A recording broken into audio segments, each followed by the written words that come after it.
liking the noodles? No, I'm wrecking the noodles. Oh, you're wrecking the noodles.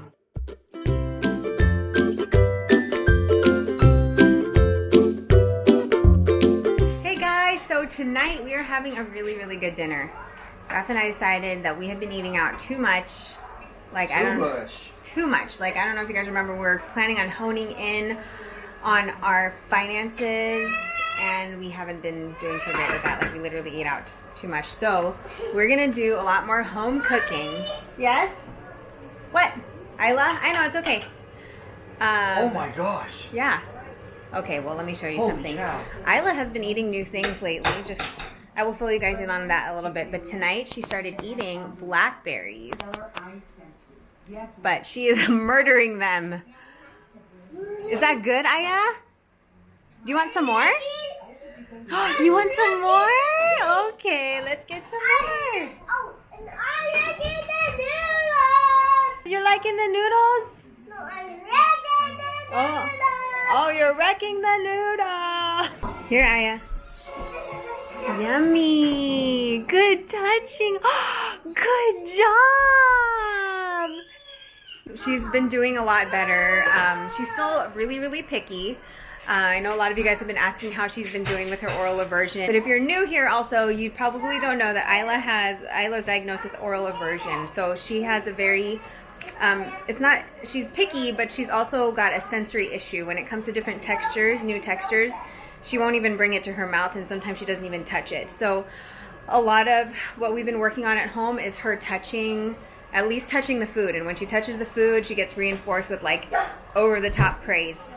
And then if she puts it to her mouth, even more praise. And so like we've been trying to work on that with her. Her food intake, like she eats a lot now. Like when it's her favorite things, like she loves bacon. Like I can't give her enough bacon. She loves it so much. But who doesn't love bacon? We're trying to expose her to like more fruits, more, like we still try to give her rice. She still does not give rice a chance. Oh, no, I take that back. She gave rice a chance last week. She did take a bite. Like I gave her a handful. She took a bite, but then she threw it out. But we just continue to offer it. And so, yeah, she still goes to oral and speech therapy twice a week. And I feel like there's been a lot of progress, and she is gaining some weight. I have to check when her next checkup is, like her follow-up, to see if how much weight she's actually gaining, but she is doing really well. So I'm really happy, and we're all happy, and she's happy. But anyways, for dinner tonight, Raph is cooking pork belly, which is a recipe given to us by my sister-in-law, Ashley. And Ash, thank you. Shout out to Ash. Thank you, Chef Ash. And, oh, here, let me show you. It's still trying to caramelize Yum. itself. But That's looking good, babe. And then I made a salad that I grew up eating a lot of, but I added watercress in it, but it's cilantro, watercress, tofu, and what is this in English? bean sprouts. Bean sprouts. In Tagalog, it's toge, and I'm used to calling it toge, but that's what that is. And then the sauce is just soy sauce, sesame oil, brown sugar. And I kind of put a lot of brown sugar because I like it to be a little on the sweeter side. Or I guess it's not the sauce, it's the dressing, but I'm really excited to eat it. It's very like refreshing to eat. Okay, babe said he's ready for a taste test. But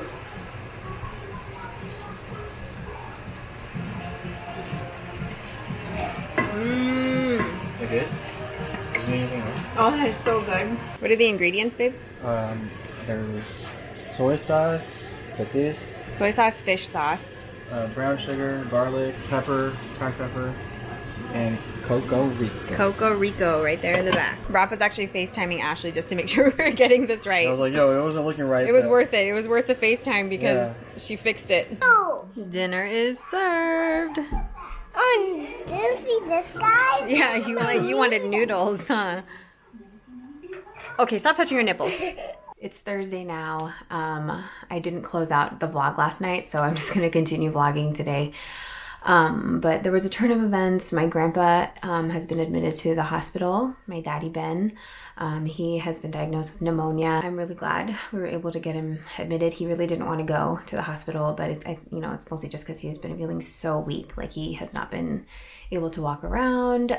He's had a horrible cough. Plan is right now my aunt and my grandma are there at the hospital. But then later tonight I'm going to trade out and probably I might stay with him or at least be with him for a few hours.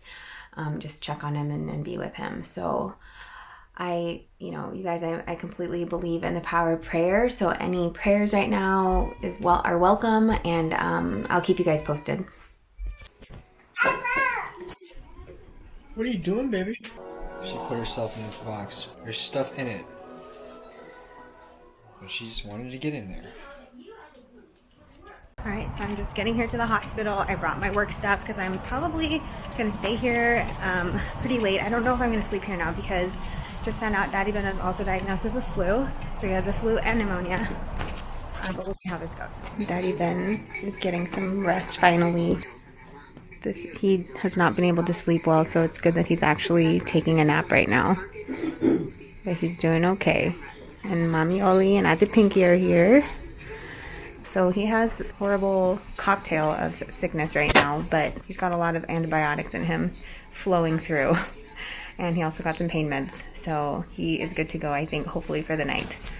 But we're going to hang out here for a little while.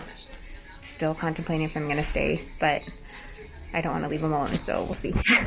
Okay, so the decision was made. I wanted to stay the night here because I don't want to leave my Daddy Ben. I told the Pinks and Mommy Oli to go ahead and go home. That was a few hours ago. It is now almost 1 o'clock in the morning. I just got some work done, so that was pretty good because I wasn't able to do much work today. If you guys had watched my previous vlog this week where I wasn't feeling so great and I told you I was working on my gratitude, well, today I wanted to share with you something I'm really, really grateful for. And it's pretty much a given, but I feel like in situations like this, like what happened with Daddy Ben today, it was even more amped up. And that is my gratitude for my family. You guys have seen my family in our vlogs. We're very close-knit, very loving. And while we all may be very different from each other, we just love each other. Like, we just totally accept each other. And when it comes to times like this where, like especially if Daddy Ben's sick, I love how we can just come together and just make things work. We all have different things going on in our life. We're all busy, but it's like a no-brainer to stop what we're doing and do what needs to be done for the people we love. So like today, my dad and I both got off work early, and Auntie Pinky, so that we can get Daddy Ben out of bed, into the car, to the hospital. We're changing shifts with each other to make sure that Daddy Ben's not alone. Tomorrow, my sister's coming down from Seattle to help watch my kids so that I can go to work and that Mommy Oli can be here at the hospital. We just come together like that. And I have to share another moment. It was so sweet, you guys. So earlier, before I came to the hospital, I let my boss know what's going on with our family. And she called me just to check on me and just to see what's going on. And I feel like at that point I hadn't really processed everything that was going on because, I was trying to get my schedule rearranged to be here.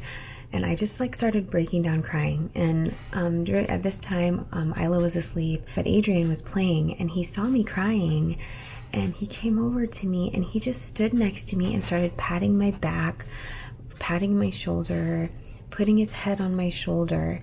And I could just feel this little boy's empathy just wrapping me up. And I was so it was so amazing. And then on top of that, when Austin got home from school, I was still on the phone with my boss at that time. He told his brother, he was like, Kuya, come here right now. You need to sit on that other side of mommy and do this to her. You pat her too. And so I was at this point where I was bawling on the phone with my boss. And then I had both of my boys just loving on me. And I'm just like, man, I am very, very blessed to feel this empathy, not only from my boss at work, but from these two young men, a 3-year-old and a 7-year-old, who know what empathy is. their loving hearts, you know, that's something that's innate. That is something that they're born with. But to teach how to express that, you know, that's something that is learned. And I think it's because that they are surrounded by so much love from our family that they know exactly what to do when someone is not okay. Or they at least know what they can attempt to do when someone's not okay. And that is just to be there for somebody. And I don't know what else to say about that. I just had to share that because it was just too sweet. But can I just go on my soapbox here like really quick? When it comes to family, like a lot of you guys, you know, will message me and be like, I don't have that tightness with my family. I wish my parents were like that. Or I wish, you know, I wish my family was close like that. Well, I'm here to tell you, like, the fact that you're aware of that right now, go do what you can to make a change. Go be more loving. Go express yourself more. Or if you feel like you can't do that with your current family situation and you haven't started your own family yet, guess what? You get to start a whole new trend with your own family. The way you raise your kids, the way you are with your husband, you have a chance to become, you know, the loving and expressive person you want to be and be able to nurture that in your own family, in your own children, and you all can just grow together like that. I'm saying it's not too late. And for those who still have issues, you know, with family, or, you know, someone's holding resentment, or someone, you know, can't forgive, I want to share with you this quote. I've shared this before, I think. But my mom got me onto Dr. Wayne Dyer. If you don't know who he is, Google him, YouTube him. He's such a wise man, has a lot of wisdom and love to share. But one of my favorite quotes by him is, if you have a choice between being right or being kind, always choose kind. That has never left my mind. And I feel like even when it comes to my personal relationships in my family or with friends, that has really made it a difference in how I approach any tension or any arguments that we may have. It's just not worth it. It's not worth holding on to anger and resentment. Like I've said before, family is everything. Family is all you have at the end of the day. So it's like, when you look at an issue between you and another family member, is this going to matter to me a year from now? Is it going to matter to me next week? Probably not. It's something that is just not worth spending your energy on. And I know every situation is different. If you have been wronged in a really horrific way, a really bad way, of course, this is all on you. Everything is a choice. And like I said, it's either you're choosing to be right or you're choosing to be kind.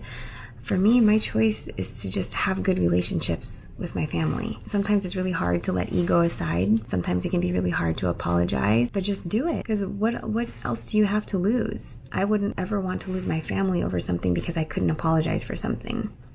And needless to say, that has happened where, you know, I just feel like I could have gotten an apology from what you did, but no apology came from it. But it's like, instead of me feeling like I need to be prideful about it, it's like, you know what? It's not worth it because I cherish this relationship more and I'm willing to let it go. Okay, I'm gonna stop rambling. I'm gonna get off my soapbox. I just couldn't help but say these things because this is life. What's happening right now with Daddy Ben over there, this is real. No day is promised to us. So why not love without limits? Why not live without limits? You have a choice every day. Everything you do is a choice. And so if that choice is to hold on to anger, let it go. It's not worth it, especially when it comes to family. I couldn't be more grateful for how my family just comes together the way we do, how we resolve problems the way we do, how we move past things the way we do, because we know the value of family. We know that all we have is each other. So if you take anything away from today's vlog, take away the fact that every day is a gift and every day you make choices. So do your best to make great choices. I'm gonna stop. I'm seriously gonna stop now. I'm starting to ramble and I'm probably getting a little delirious because it's really late. But I'm still going to try to get this vlog edited, get it out to you guys. It might not come out at 7 o'clock tomorrow morning because the internet here is really slow. So it'll have to wait until I get some work done. But either way, you guys will get a vlog because, as you know, vlogs come out every Monday, Wednesday, and Friday. All right, guys, I'm signing off. If you're new here and you just experienced this whole rambling, I'm sorry. I don't usually ramble this much, but thanks for listening. And if you liked it, go ahead and subscribe and hit the like button. A lot of you are here also for the kids, so I'm sorry the kids aren't in this as much. But if you want to see more of the kids and you haven't checked out their new channel yet, go do that right now. It's called Playtime, and they just get to be so silly on there. And tomorrow's video on Playtime is going to be pretty epic, so you guys should tune in and check that out. All right, I'm going to try to edit and then get some sleep, and I will see you guys in the next vlog. All right, bye.